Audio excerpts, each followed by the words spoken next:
Serenity Valley Stories introduces The Devil's Mirage.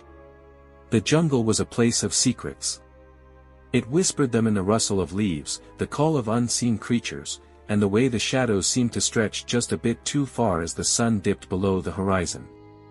But there were some secrets that the jungle held close, secrets that could drive a person mad if they dared to seek them out.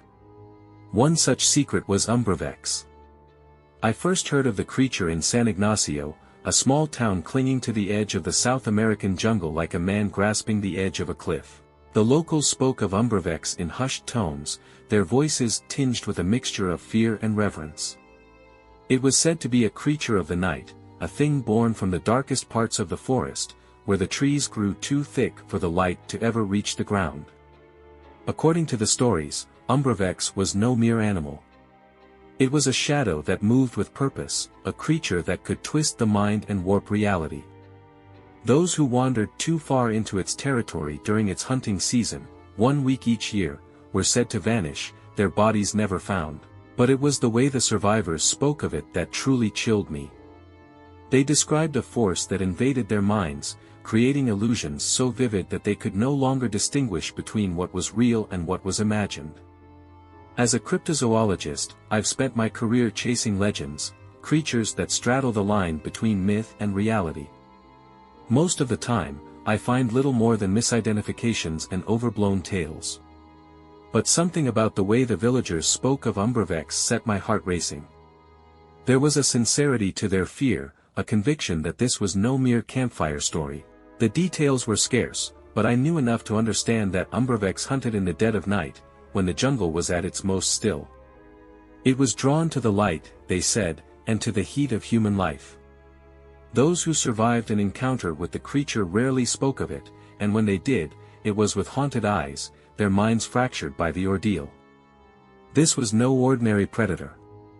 Umbravex was a master of deception, a creature that thrived on the terror it could evoke, using its victims' own minds against them. It wasn't strength or speed that made it dangerous, but the way it could twist reality, creating a labyrinth of illusions that ensnared the unwary. And when it struck, it did so without mercy, leaving its victims broken, if it left them at all. I had come to San Ignacio with the intent to uncover the truth behind the stories. My curiosity drove me forward, a need to prove that this creature, whatever it was, existed. I had heard the warnings, but the thrill of discovery was too strong to resist. With Raúl, a local guide who knew the jungle well, I ventured into the heart of Umbravex's territory, knowing full well that we were walking into the unknown. As the sun began to set, a sense of unease settled over me. The jungle was different at night. It was as if the very air had changed, thickening with a presence that wasn't there during the day. The oppressive humidity persisted, but now it carried with it an unnatural chill, a coldness that seeped into my bones despite the tropical heat. The once vibrant sounds of the jungle, chirping insects, rustling leaves, were muted, as if the entire forest was holding its breath. Raúl, who had been leading the way with confident strides, slowed his pace. He glanced up at the darkening sky, his expression tight with concern. "We need to make camp soon, Señor Cole," he said quietly. "We don't want to be moving through the jungle after dark."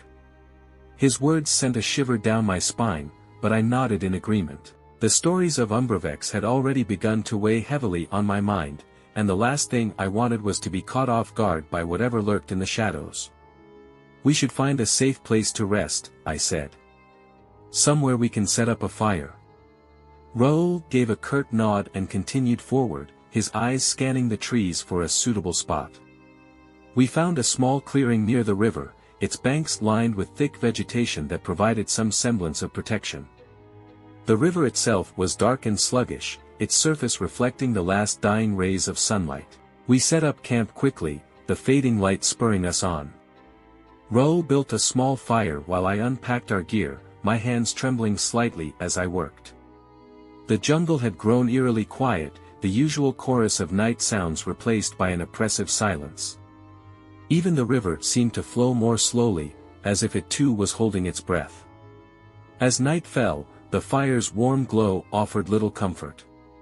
The darkness beyond our small circle of light felt alive, as though it were watching us, waiting for something.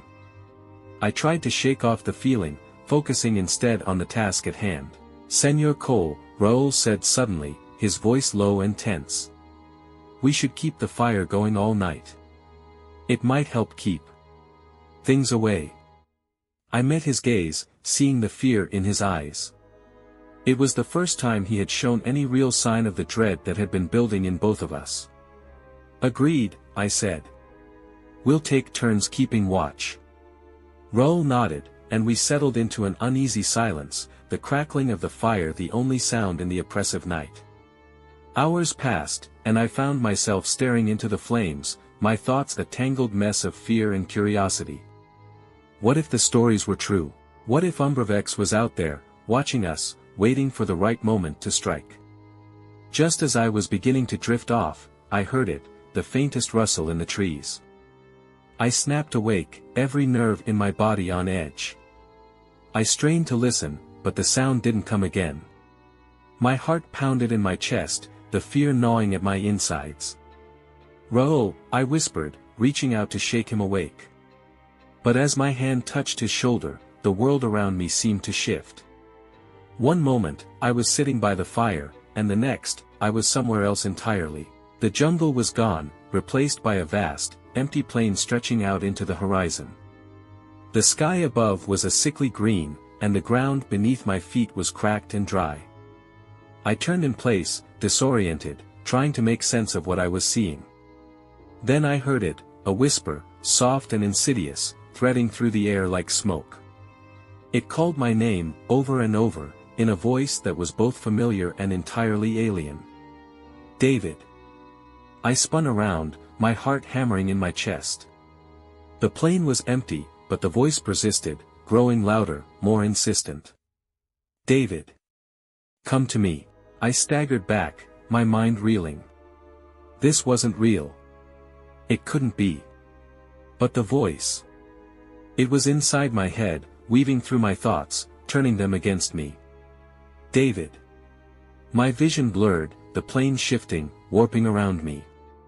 I fell to my knees, my hands clawing at the dry earth. It felt real, solid beneath my fingers, but I knew it wasn't. I knew that I was still in the jungle, that this was some kind of trick, an illusion. "Raúl." I tried to call out, but my voice was swallowed by the whispering wind. Panic clawed at my throat. I forced myself to focus, to push past the fear, but it was like trying to fight through quicksand. The harder I struggled, the deeper I sank. "David. You cannot escape." And then I saw it. A figure standing on the horizon, barely more than a silhouette against the sickly sky. It was tall, impossibly thin, with limbs that seemed to stretch and bend in ways that defied nature. Its eyes, dark, hollow voids, locked onto mine, and I felt a cold dread settle in my chest. Umbravex.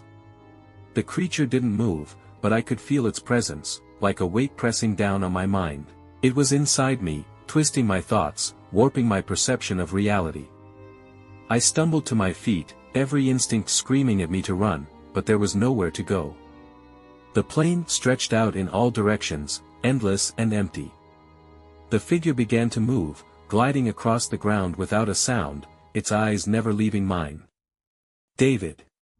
The whisper was everywhere now, filling my head, drowning out everything else. I could feel my sanity slipping away, my mind unraveling like a loose thread. "No." I screamed, clutching my head. "This isn't real. It's not real." But the creature was there, just a few feet away now, its twisted limbs reaching out for me. I could see its face, pale, gaunt, with a mouth full of needle-sharp teeth. I turned to run, but the ground crumbled beneath my feet, and I fell, tumbling into darkness. When I woke, I was lying on the ground, my body drenched in sweat. The jungle was back, the real jungle, and Raúl was shaking me, his face pale with fear. "Senor Cole. Wake up." I gasped, struggling to sit up. My head was pounding, my vision swimming. "Raúl. What happened?" "You collapsed," he said, his voice trembling. "You were screaming, thrashing around like you were possessed. I stared at him, trying to process his words. Umbravex. It was here. I saw it. Raúl's eyes widened. We need to go. Now. I didn't argue. My body was shaking, my mind still reeling from the encounter. We stumbled away from the clearing, back toward the river, but the jungle seemed to close in around us. Every shadow, every rustle in the leaves, made my heart race. Then, without warning, the ground gave way beneath my feet.